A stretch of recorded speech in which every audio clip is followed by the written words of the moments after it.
मैं बोल रहा हूँ। अजर मिली थी। तुझ में इंटरेस्ट शो क्या हो, तुझ तक प्रपोजल पहुँचाने को कहा मगर क्या? दरार बेचैनी से चुराया, मगर सार्थिक शर्त भी बता। क्या शर्त?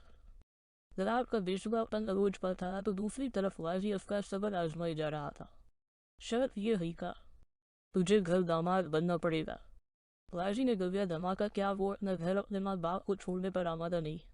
दलाल खामोशी से कुछ पर रश्मि जानिब देखता रहा। वाजी समझा वो शाकिर हो गया था, मगर अगले ही लम्हे उसे बेताशा हंसते देखा तो खुद हैरान हुआ। वाजी, अगर तुझे लगता है कि मैं तेरी इस बात पर यकीन कर लूँ तो बहुत ही भूला इंसान है।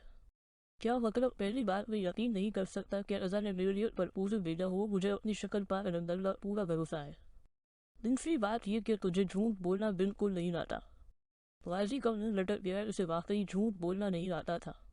इतनी देर से वो खुद पर जबल किए खड़ा था, अब बेनिकश हो गया। अब बोल के तो ये बोंगियाँ क्यों मार रहा था? वाजी ने कुछ पल रख कर बगौर उसे देखा। बेशक बात असफी बहन की थी।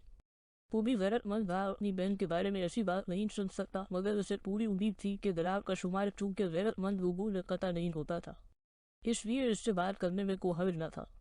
दरअसल बात यह है, दरार केशराम अंशा को पसंद करता है और उसे मेरी भाभी बनाना चाहता है, मगर अशफी घर दामाद वाली बात शहराम के लिए नाकाबिल कबूल है।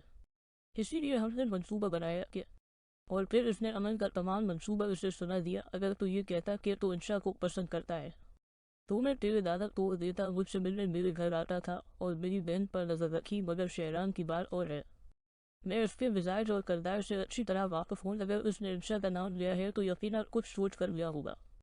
जी हाँ, शहरान अच्छे करदार और मिजाज का है और हमारे तो थाने में पोस्टर लगे है ना फिकर गैंगस्टर के नाम से। फलाजी ने अदब से बकवास की। तेरी बकवास में नज़रअंदाज करता हूँ बात, चूँकि मेरी जासूस बहन के मुस्तकबिल की है और मैं जल्द अज जल्द इससे जान छुड़वाना चाहता हूँ। इसके लिए शहराम बेहतरीन ऑप्शन है तो मैं तुम्हारी मदद करने को तैयार हूँ। फलाजी बेअख्तियार खुश हवा दरार खामोशी से लावनज में सोफे पर बैठा गहरी सोच में डूबा था। जब पास से गुजरती अंशा ठटक कर रखी कन सूचों में गुम हो, नून से बबल निकाल कर रस्ते बालों में चटकाया। एक तो तुम अपने इन घटिया कानून से बाज न आना। दलाल ने खाए जाने वाली नजरों से उसे देखा। किस बेवफा मगर अक्लमंद महबूबा की सोचों में गुम हो। अब घोड़ो तो मत ठीक कह रही हो। बेवफा थी, तुम्हारे छोड़ गल, मगर अक्लमंद भी थी कि तुम्हारे साथ नहीं रहे।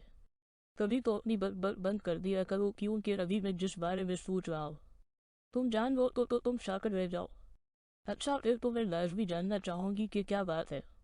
अंशा फुर्सत से उसके सामने बैठ गई। मेरी एक क्लास फेलो थी, शुरू से मुझे पसंद करती थी कि फर्जी कॉलर खड़े किए उसने मेरे लिए प्रपोजल भेजा है। अंशा की हंसी छोट पर जरूर वो आंखों से अंधी होगी या अकल से। दरार ने आंखें दिखाई। अच्छा आगे बोलो, उसमें इतना सोचने वाली क्या बात है?